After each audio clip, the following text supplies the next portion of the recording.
nuwe seisoen van Wanderlus maak dit nie net almal lus om te gaan reis nie. Ons praat vanoggend met die twee aanbieders, Henny Bosman en Nicole Hellinger, spesifiek dan nou oor Wanderlus en die nuwe seisoen daarvan. Goeiemôre julle.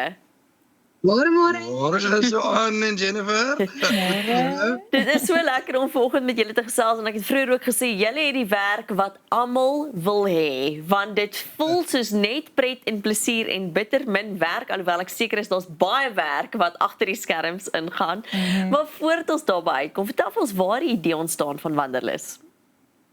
Yes, ja, dankie vir die geleentheid om met julle te kan gesels vanoggend. Ek meen ons is self groot aanhangers van die program, so ons geniet dit verskriklik baie. Jong, ek het so 2019 rond het ek net hierdie idee gehad, so 'n brainwave. Ek kry baie brainwaves. Dan sê Nicole vir my, waarmee is jy nou weer besig? Ek is baie lief vir vis, skiet, kreef, duik en seekos uit die see uithaal en ek kry baie vriende uit die noorde uit wat vir my vra, hoe braai jy 'n stoek? Hoe braai jy dit? Hoe doen jy dit? En toe het ek net hierdie idee gehad en toe kom COVID en toe dit nou nie 'n bietjie gestagneer en na COVID het ek 'n vervaardiger gaan sien en 'n loodsprogram het ek toe laat maak en ingestuur en ja, sê maar so 'n jaar later toe ek net terugvoering gekry en gesê, is jy reg om hierdie ding te pak of jy? Dit sou aanvanklik net ek wees wat die kus toer te Suid-Afrika en buurlande en toe sê die vervaardiger maar kom ons skryf in die kul deel hiervan en die honde ook nou en dan en ja, nou is ons 3. Ja, nou is julle 3. Dit moes nogal spesiaal gewees het, Nicole, want jy was swanger gewees tydens die skiet van hierdie 4de reeks, né? Dit moes seker dalk ook 'n bietjie uitdagend gewees het. Ja, natuurlik, dit was definitief bietjie uitdagend. Ek was gelukkig om geen ek het 'n baie goeie swangerskap gehad, so ek was glad nie naar of te moeg nie, so dit was baie lekker eintlik en ons het die shoot gedoen net so voor my 3de trimester toe ek nou lekker groot en moeg geraak het. En so ja, ons het net betyds klaar gemaak want dit was glad nie beplan die swangerskapie. So toe ons hoor ek is swanger, toe sê ons okay, maar nou moet ons begin anders aan die kleintjie deel wees van die shoots. Wow, dis ongelooflik. Dit is baie spesiaal. Sy was 'n eyster, ek moet buig. Ek dink ek sou dit kon doen wat sy gedoen het. Die hele vrouens is sterk as wat mense dink. En ek kyk nou vir jou. Jy sê die regte. Yep. Sê vir ons, wat sê die kykers vir julle? Wat is die terugvoer oor Wanderlus?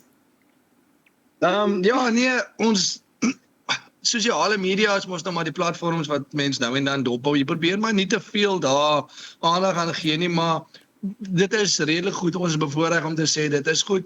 Veral die opbou van seisoen 1, ekskuus tot nou seisoen 4, het dit redelik lekker traksie gekry. So ons is redelik gelukkig daarmee, maar ons doen net ons ding. Ons gaan aan. Die wat aan boord is aan boord, die wat nie is nie, kan daarna opklim. Ja. Hoorie, so julle nou hierdie seisoen fokus op 4 uiteenlopende plekke wat nie noodwendig naby aan mekaar is nie. Dis Namibië, Suid-Afrika, Lesotho en Madagaskar. Hoe lank het julle geskiet aan hierdie hele seisoen? En ek wil ook graag weet, hoeveel mense is agter die skerms betrokke?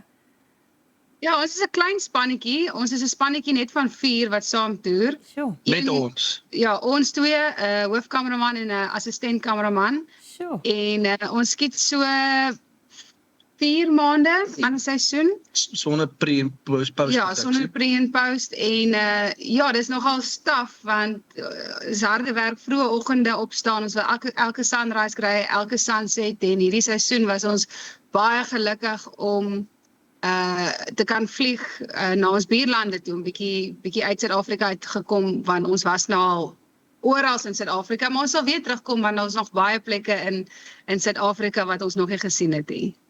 So gepraat van die baie plekke wat julle al gesien het, julle terugkyk na al die seisoene. Wat is vir julle van daai hoogtepunte wat uitstaan? Hier is die hoogtepunte of kan ek maar sê die plekke? Ja. Ek sou definitief sê Port St John's in Die Ooskaap.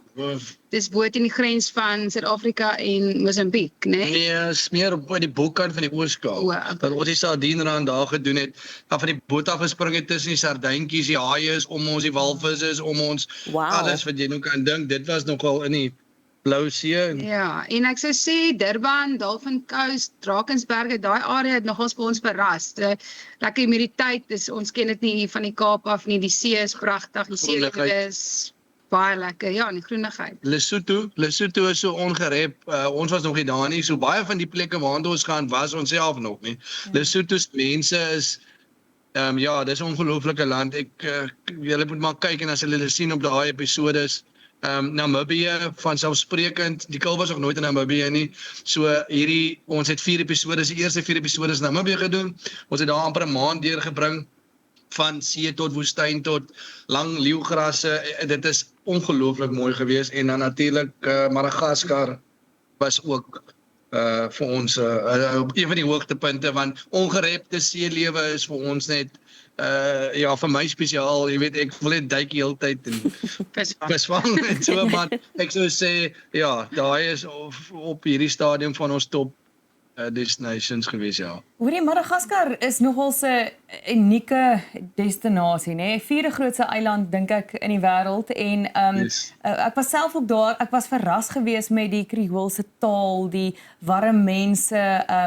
Dis hartseer om te hoor nou van die menseslagtings wat daar plaasvind. Hoe het julle die ontbossing ervaar? Ek weet mense hoor altyd die stories van hierdie ongelooflike natuurlewe wat besig is om te kwyn. En ook, hoe het julle die mense ervaar? Julle het Suid-Afrikaanse hulp gehad toe julle daar was, nê? Nee? Ja. Ja, nee, ons het Henny het kontak gemaak met Jacques wat in Madagaskar was. Hy bly al daar vir 'n geruime tyd, oor die 20 jaar en ja, hy het vir ons binneland toe gevat, alles verduidelik, mense laat ontmoet, want natuurlik ons kan nie hulle taal praat nie en op die see gevat en sonder hom sou niks moontlik wees nie en die ervaring was ongelooflik natuurlik omdat jy in sulke goeie hande is. Ek dink as ons net moes opdaag en sê okay, ons gaan nou 'n program hier shoot, dan ons sou nie weet wat te kant ons gegaan. Ek sal hom eintlik sterk aanbeveel as mense, want dit is so naby aan Suid-Afrika, jy weet, en Jacques is nie 'n toergis nie, maar daar's baie Suid-Afrikaners wat daar is wat maatskappye het wat toere lei of wat mense het wat vir jou doen as jy by die lughawe aankom by Nosy Be waar ons geland het. Jy kan nou Antananarivo kan jy nou land in die binneland toe of Nosy Be, dis so naby. Airlink vlieg tot in Nosy Be van Johannesburg af en dat ons daar kom haal met bussies en jy weet, ons is so 'n klein spannetjie, jy maak nie 'n groot boei daarvan nie, so dis lekker om ligvoetig te kan beweeg, maar om julle vraag te beantwoord, dit is so groot daar, jy sal maande moet toer met 'n boot. Ons is voorreg dat ons op 'n catamaran 'n paar dae kon gebly het op die see, om die see te beleef en natuurlik die binneland ook en die mense, die Malagas wat hulle daar praat, Malagasy, ja, dis 'n unieke taal, so dis 'n ongelooflike land. Jo, dit moet ongelooflik wees. Ek moet sê die eerste keer wat ek julle episodes gekyk het, die heel eerste gedagte wat in my kop opgekom het het julle nie werk om te doen nie. En toe het ek nou gaan navors en agtergekom julle is of julle was albei eiendomsagente. En toe wonder ek nou nogals, het julle nog enigstens te doen met die verkoop en koop van huise? Skeld julle dalk so 'n bietjie as julle rondreis na huise wat julle kan verkoop, living abroad, of is hierdie nou julle hoof fokus? Nee, we wish. Dit is harde werk, definitief. So almal dink dis is 'n vakansie, maar dit is glad nie. Maar ja, en nie in die eiendomsbedryf. Dit vat so, ons skiet so 6 maande om en by all in, all out aan pre-produksie, post-produksie aan die show en die res van die tyd ons fokus maar op eiendomme in en rondom die Kaapse wynlande in Franschhoek, Parel, Stellenbosch en so voort, maar grootendeels Franschhoek. So dis kan ek nou maar sê groter eiendomme wat lank lê en as ons weg is, het ons gelukkig mannekrag die kan wat dit vir ons kan hanteer. So dit pas lekker in by die toere en as ons hier is, werk ons kliphard, jy weet. So en Nicole natuurlik, ons het ons eie eiendomsagentskap wat ons saam wat ons behartig en wat ons bestuur en sy natuurlik help baie met dit en ons albei is op hands-on met dit. As julle nou dink aan soos 'n nuwe seisoen, voordat julle nou iets aanpak, hoe besluit julle waartoe julle wil reis? Want ons soveel plekke om van te kies en julle het ook vroeër genoem, baie van hierdie plekke is julle eerste keer wat julle so toe gaan. Is dit vat net 'n kaart en dan besluit net pen neer en daartoe gaan ons, of hoe besluit julle?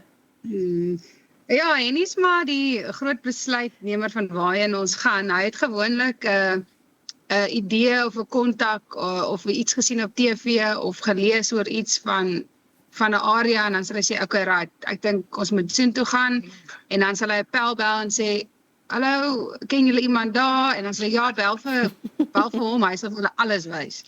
En ja, dan toe ons soontoe, so Henny is maar die hoofbesluitnemer. In Namibië was dit bietjie moeiliker, maar ons het ook weer eens 'n kontak gehad wat vir ons baie mooi gelei het en plekke uitgewys het om te besoek. Sê my gou, ons het nou nog gepraat oor hoogtepunte. Wat is laagtepunte tydens so 'n toer?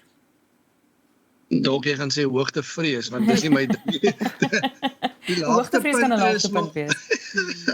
die laagtepunte is maar grotendeels dis realiteit dat veronderstel ons skiet 4 as die weer sleg is dalk 5 dae in 'n episode. So dis intensive. Jy weet dit soggens soos ek al gesê het, as die son opkom, is ons op die pad. Ons kry die sonopkoms, die golden hours, jy weet sonopkom sonsak en dit begin vat aan jou hierna, maak nie saak hoe taai jy is hierna dag 3 en ons lê baie kilometers af van ons probeer maar vir die kykers soveel as moontlik, jy weet uit areas uitkom en ons behou maar daai traksie wat ons het met die show wat ons altyd deur dorpies beweeg en jy wil nie almal misry nie, maar ja, die laagtepunt sou ek sê is hierna na dag 3, dag 4, dan is jy pies.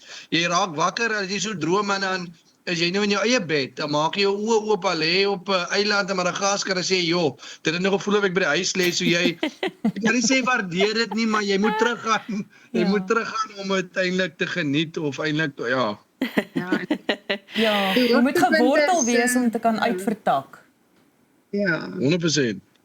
Nee, die hoogtepunte is seker om saam te toer en die klein spannetjie, ons is later aan 'n familie met almal in ons span en ja, dis baie lekker.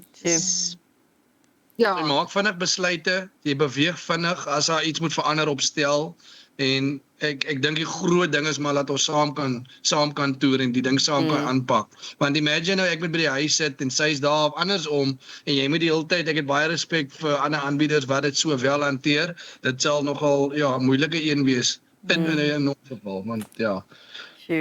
Julle, dit is regtig heerlik om vanoggend met julle te gesels en te hoor oor al die plekke wat julle wel besoek het. Baie dankie vir die fantastiese nuwe seisoen. Ons wens julle baie sukses met nog seisoene wat hopelik op pad is. En lekker dag verder.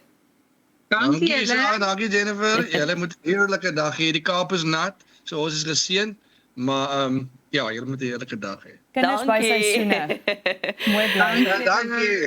Ag, dit was nou so lekker om te gesels vanoggend met Henny Bosman en Nicole Hellinger, die aanbieders van Wanderlus wat op kyk net te sien is. Bly nou, ons is nou weer terug.